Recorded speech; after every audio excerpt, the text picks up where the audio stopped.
we've learned over the years, you find your people and your heart soars, right? You send it out there, you send that positive energy of, I'm ready to connect. I'm ready to find my other soul friends. I'm ready to connect at a deeper level. And you'll meet them. They're there, they're out there, and they're awesome. And they will not judge you.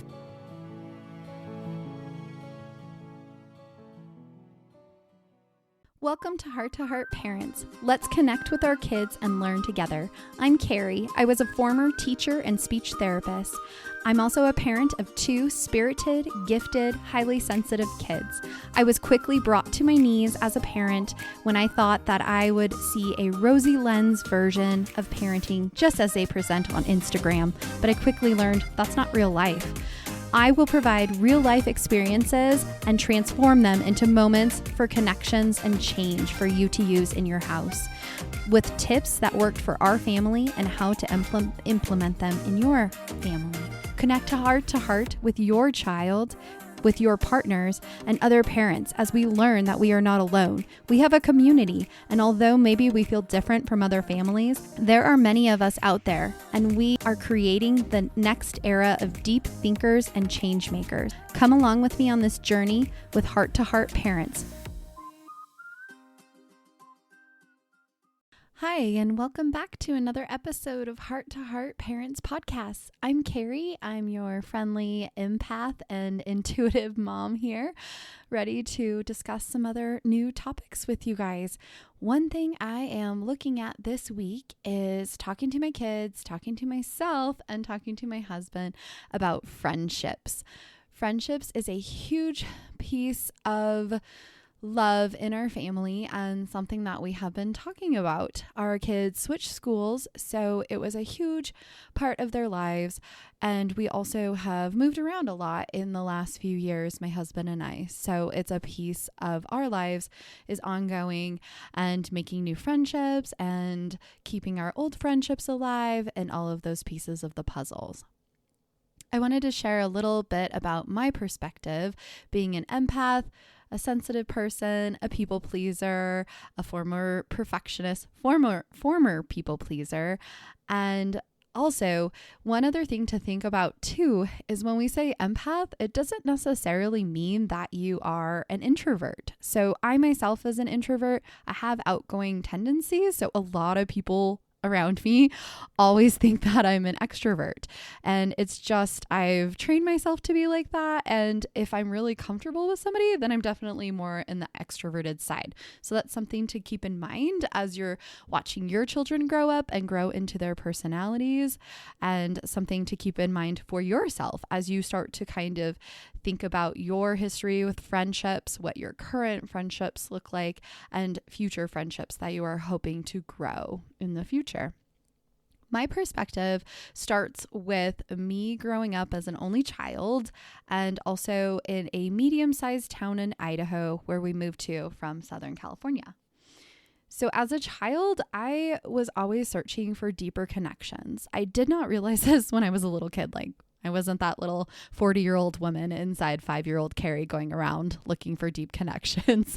I just kind of have realized this and learned this along my way as I look back at my friendships and what I was seeking when I would always look for new friends. I was really excited about making friends. I always have wanted friends. And that's how I've been as an adult too. I seek connections with people.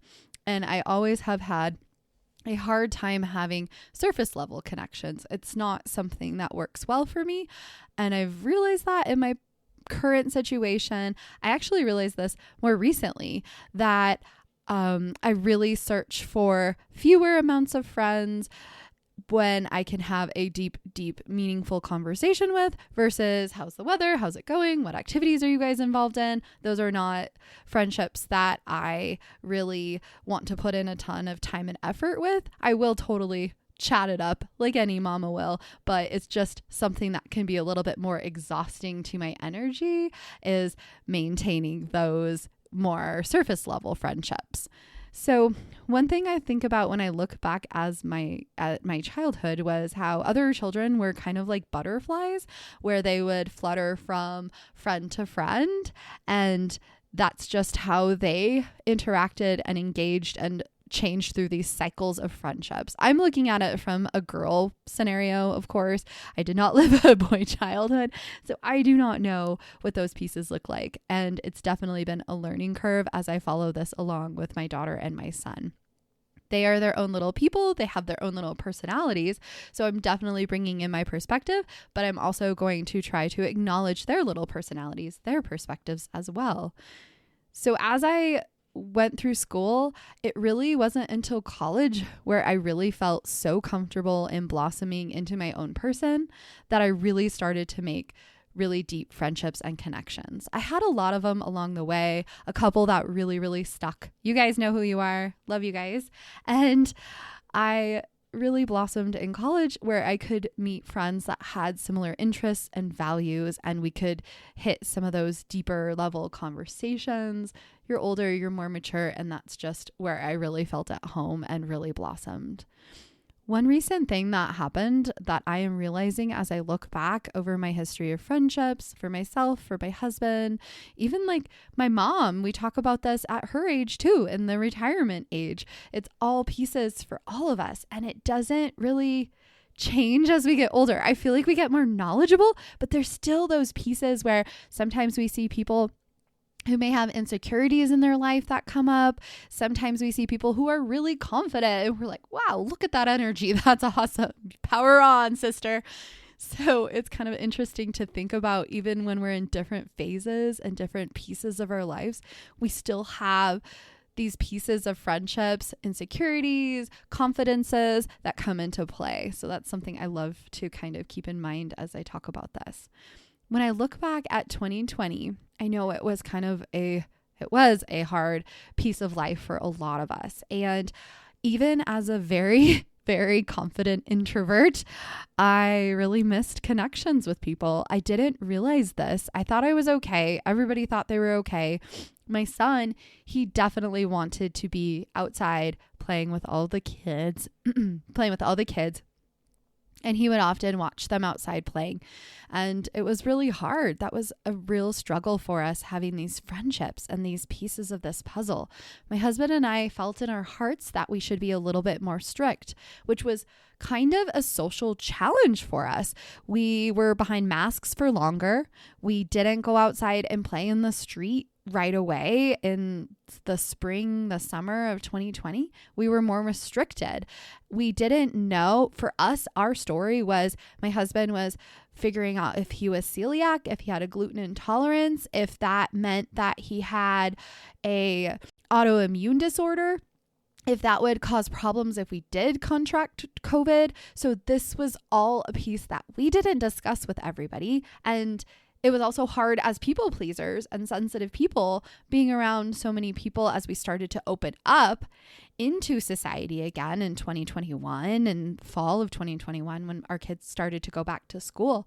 It was really hard for my husband and I because we were still so careful and safe with our kids. Our kids didn't have vaccines yet, so we didn't know. We were still trying to understand, what does it look like if my husband really has celiac? What does it look like if our kids do not have vaccines yet? So it was this whole piece of the puzzle that we did not understand ourselves, and we erred on the safety side. That's just who we are and the choice we made. My husband and I, unfortunately, feel like we were a little bit judged during that time because some people were really open and didn't have to worry about it like we did. And so we feel like we were looked at maybe a little bit more conservative than others. And it was really hard because we wanted friendships and we wanted to be around people, but we were also really safe. So to others in the outside, it looked like we were maybe antisocial, which was really hard on our hearts. So we're still kind of healing from that. But we've learned over the years, you find your people and your heart soars, right? You send it out there. You send that positive energy of, I'm ready to connect. I'm ready to find my other soul friends. I'm ready to connect at a deeper level. And you'll meet them. They're there, they're out there, and they're awesome. And they will not judge you if you're wearing a mask or you need social distance or your kids need to play outside with a mask during those days of 2021. Oh, that life. It's kind of nice to move on, but I still do think about those pieces of, with this person that I'm communicating with, would they judge me if I was wearing a mask? It's just in my heart, and it's something that kind of emulates through me, and it's a piece of my puzzle that will always live on. Thank you 2020, I guess, for giving me this little mindset. I don't know if it's positive or negative. It's something I work through for myself. All of these pieces of how I have dealt with friendships, how I have found friendships, what works for me as I've learned to be the best version of myself, have really taught me what I'm looking for my kids and how I'm going to teach my kids. My kids are two very different kids. So it's been really interesting to watch them grow and blossom. My son is more similar to myself and my daughter's more similar to my husband. So it's been really interesting because they're also the opposite genders. So as I'm starting to talk to my son about certain social situations and what worked well for me as a kid, what I learned as a growing up through my human phases, I'm also thinking, well, he's a boy and boys may not react in the same way that girls would. Definitely. And their friendships look different than girls' friendships at this age. He's almost 9. So I like to I'll share some pointers of what worked great for me with my kids and what has continued to work great as we've learned how to connect with other kids for them, how they've blossomed in both of their schools for them, how they blossom in their community. It's been really, really heart-lifting to watch this. These kids moved into a town during the pandemic, so they didn't know anyone. They moved away from their grandparents. And it's been really, really uplifting to find them soaring. And you guys all know we are raising these kids that had these moments during a pandemic where they were inside their houses or they wore masks when they went back to school and they communicated through masks. Maybe some of them, it was hard for them to develop great speaking tools because they were wearing masks. So how are we still looking at these kids coming out and trying to remember that there is a piece of the puzzle that was harder for them? They went through several years of wearing masks, communicating through computers. They went through these periods of time where they did not get to physically be in the same room as other people. So keep that in mind as your kids are growing up. Don't forget this pandemic, it was a 2-year process for my kids. It was a huge piece of the puzzle. Whenever I'm talking to kindergarten teachers, if there's something that comes up socially for my daughter or something that I see or hear about going on in kindergarten, I approach the teachers and I remind them of this piece of the puzzle because I feel like even though we're 2 years out of it, it's still there. It's still a piece of their lives and a huge piece of their developmental time. My daughter, she was 18 months during this time. And that was a huge time when I would have had her in all these play groups and play dates and music classes. But instead, we were at home and we were playing with her brother and the pod family that we potted with. So as we're working through this, always remember that, yes, we're out of it. Yes, it feels so good to spread our wings and fly away from it, but there's still pieces that come back for us. There are still pieces that we may need to work through and specifically target teaching friendships and social situations. These are pieces that I think about when I'm working with my kids. Some of the tools that work really well for me are listening to my kids. So we often do this at dinner time. We don't have any devices on. My husband and I put our phones away. We're not texting or emailing or anything. It's really important in us, in our family. We do that at restaurants. We do that at home. We eat outside sometimes to connect with nature. All of these pieces, we do not have devices out. And I'd really recommend that because a huge piece of our teaching them to eat mindfully, teaching them to try new foods, listening to them share their day. dinner time is a huge piece of the time when we can connect and we can talk about our day. And that also helps to build the trust with your child so that they can talk about things with you. They can feel safe and they can feel at home. They can share what happened to them that day. Sometimes I'll read how they're feeling. Are they feeling open right now? Are they really tired? If they're really tired, it's definitely not the time to talk to them. It's definitely not the time to probe. Who did you play with at recess? What did you guys play today? Who would you like to have a play date with? Probably not the time when they're sleepy, when they're exhausted, when they're getting sick, all of those pieces. Always watch their body cues, their body signs. What do their eyes look like? Are they alert? Are they feeling happy? Are they excited? So I ask them, how are you feeling? How was your day? And I do ask those questions. Who did you play with at recess? Who have you felt so comfortable with lately? I was so excited. A little tangent and a little love on the school we moved to. I was so excited when my two kids were giving their evaluations of themselves during their conferences. So they led their conference themselves. They told us about their reading scores, their math scores, their writing, their science, all the different pieces of the puzzle in school. And then they pulled out the social emotional piece. And for my daughter in kindergarten, it was like, here's how I feel about making friends. Here are my friends, what I like to do with my friends, what I like to do in class. It was so wonderful to see these pieces of this puzzle for my kiddos after we've been through pandemics, we've changed schools, and this is a huge piece of the puzzle for them and their happiness is their social emotional growth. So that was a little tangent. I always love to ask teachers at conferences if they're not open about it. I love to ask, who are they playing with? Are they making friends? Do they look happy in class? All of these pieces to find those little pieces of what their day is looking like. So when my kids are telling me about their day, I like to ask them, how did you feel in that moment? If they tell me, oh, so-and-so is playing with so-and-so today and I didn't get to join them, or they only played together, I'll ask them, how did you feel?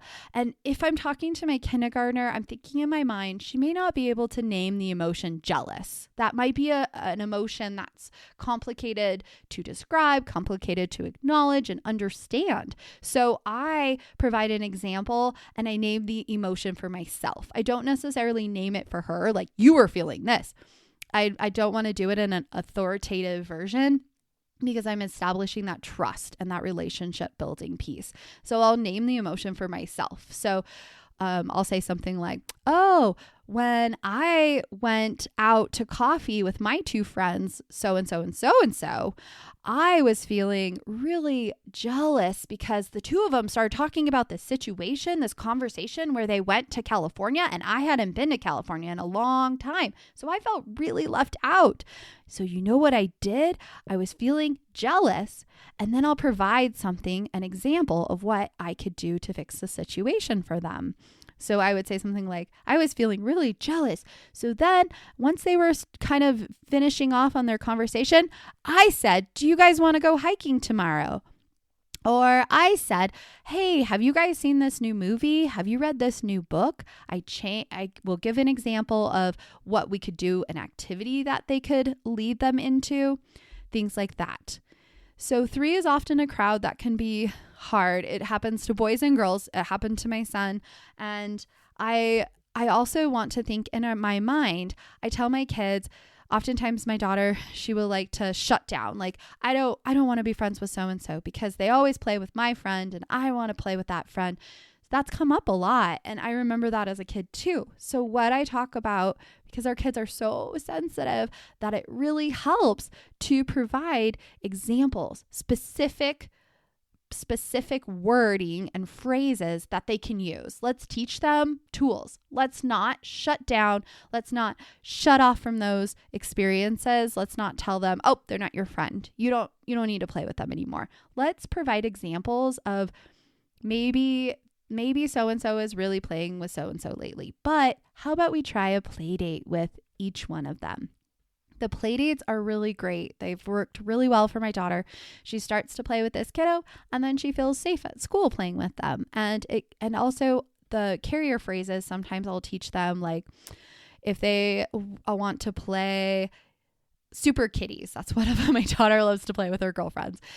Say one of the girls is demanding she wants to play super kitties. I've taught my daughter to say things like, okay, let's play super kitties this recess. Next time, can I choose to play Spider-Man? Can we play Spider-Man next recess? I would love to be the leader next recess. And it's really been empowering for her because she has a shy piece of the puzzle for her. And also just the pandemic time, right? I've got to teach her some of these phrases and some of these tools to have in her pocket. It's been really good. And also, sometimes I hold her accountable. So I will say, I want you to try this on Monday. And then Monday afternoon, I'm going to ask you and see if it works. It's okay if you don't feel comfortable and you don't want to do it. It's okay. But if you feel really powerful and strong on Monday, I want you to try it because I think you can do it. I have faith in you. I know you're going to be able to do it. And guess what, guys? She did it. It was amazing. Even when we started our new school, it was so funny. She kept playing with this one little kiddo that we knew from that overlapped. We knew before school started. So it was really fun for her to have a friend. And she kept playing with the one kiddo, but I really wanted her to experience and I wanted to give her a little bit of a challenge to make new friends. And so I asked her, do you think you can try and make a new friend? She said, okay, I'm going to try it. I'm really scared. I don't know, Mom. But I said, I know you can do it. And so she went in and she came home from school the next day. She said, Mom, guess what? I asked so-and-so if they would be my friend and they said yes. I started laughing because I loved the little innocence of, I asked her to be my friend and she said yes, but it was really cute. And she was empowered. She felt awesome. So now she said, I'm good at making friends. I can do it. And it was amazing to see this growth. It's pretty powerful. So that's something that I love to do. Also, when the kids are going through these pieces of, I don't like so-and-so, so-and-so only plays with this other person, I kind of talk to them about cycles and phases of friendship. So sometimes I'll use a specific term like cycle. Okay, I've noticed that sometimes friends will cycle. They'll play with so-and-so for a long time, but guess what? They're still your friend and they'll come back. You can play with who you feel comfortable with. You can go up to somebody and ask to play. You can find somebody who doesn't have a buddy. We talk openly about all of these things. I give examples and I give some phrases of how they can approach people. Hey, can I play with you? And those kinds of things. I won't get too much into that because I feel like you guys can make up those phrases yourself, but feel free to always reach out to me, Heart to Heart Parents Podcast on Instagram, Think Clearly app on Facebook. You can reach out to me and ask me any questions or I'm happy to help. So one thing I wanted to talk about is if your kiddo looks like they're feeling negative, if they're having something that was like a negative experience, I always ask, how did you feel? And we definitely want to name that emotion like we talked about with jealousy. We can provide an example of how it felt for us. So I would say like in that, it sounds like maybe your heart was a little hurt in that situation. If that happened to me, I think I would feel hurt and sad. And maybe I would want to play with somebody else for a day, but then I would come back and try it again. Or maybe I would feel comfortable going up and playing the next day, but I give them some options. I'm not going to tell them exactly what to do. I'm going to say, well, maybe this might work for me. What do you think about that? It's really good to not be bossy, but depending on your child, you can read how they're reacting to your advice. You can feel what to say and what feels good to you. You can see in their face what feels good to them.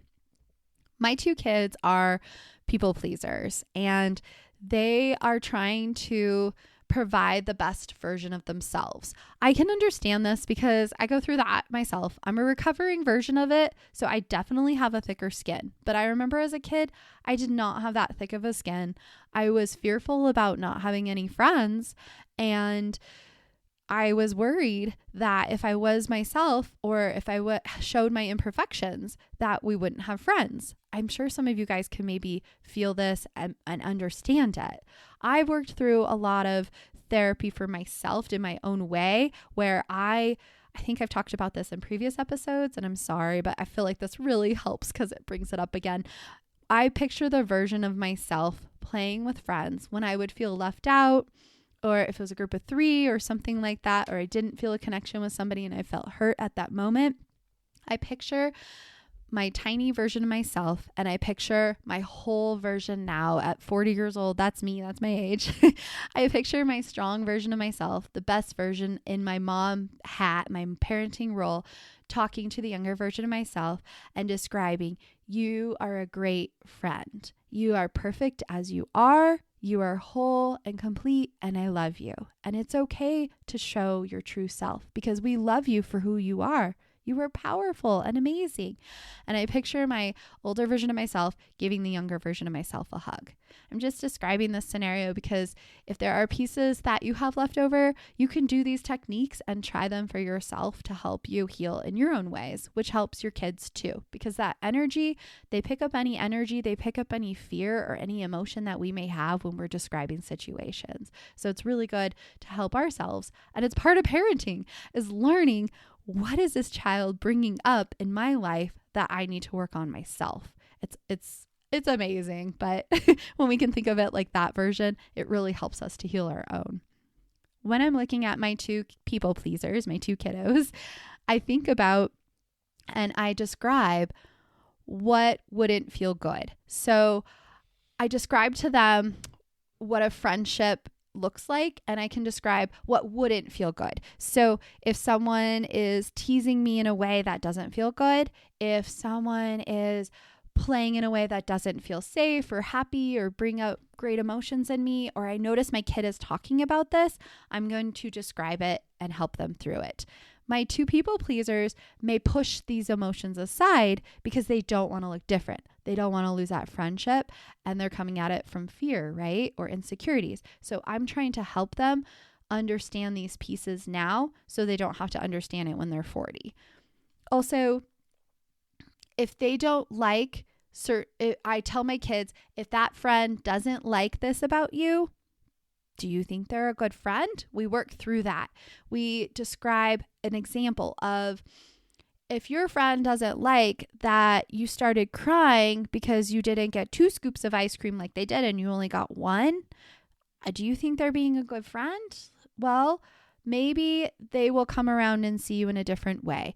But we describe how a good friend is going to see you how you really are, and they're going to be accepting of your imperfections because we all are truly perfect and we have our moments. So we talk about it like that. We talk about it being okay to be you, to always be you. Don't feel like you have to pretend to like baseball or know all the baseball statistics or know all the Pokemon cards. It's okay to not care about, for my little guy, he's not super into sports per se. So it's okay not to know all the sports statistics. It's okay. It's okay to be you, because guess what? Maybe the kiddo who likes a certain sport, maybe he'll connect with you in science. He probably has different pieces to him that you connect in.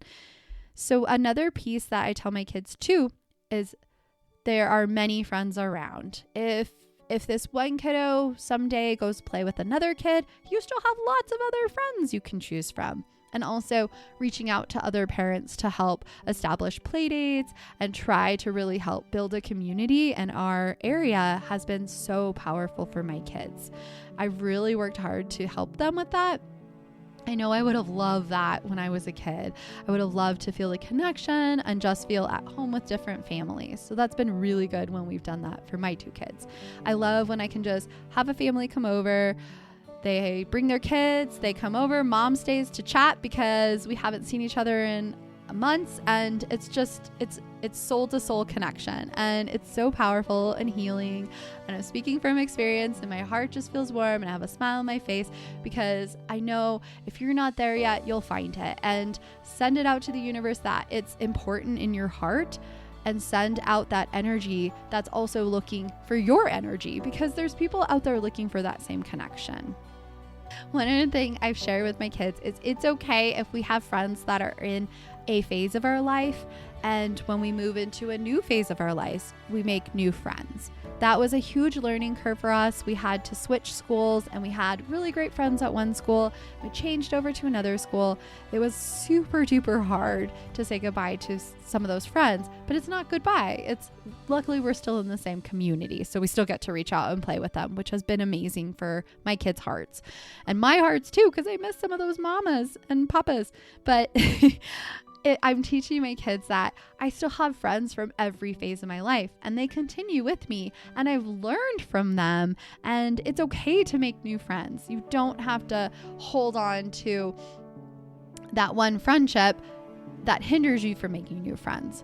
So those are some key pieces of pointers about friendship that I have learned for myself, that I've healed in myself and my heart, that I share with my own kids, and I hope that it gives you some valuable insight. You can always reach out to me at Heart to Heart Parents Podcast. I am still working on a website. It's almost done. So you guys, I'm really excited to share that with you. And eventually I will have more contact information there, because I would love to hear stories about things that work for your kids, things that you have learned in your life as empaths, as sensitive people, as intuitives or introverts, any of those pieces that come into play for you. I love to connect. So thanks so much for listening.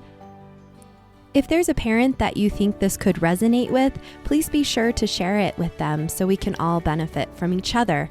Follow Heart to Heart Parents Podcast on Instagram for daily fun ideas and tips. Happy week!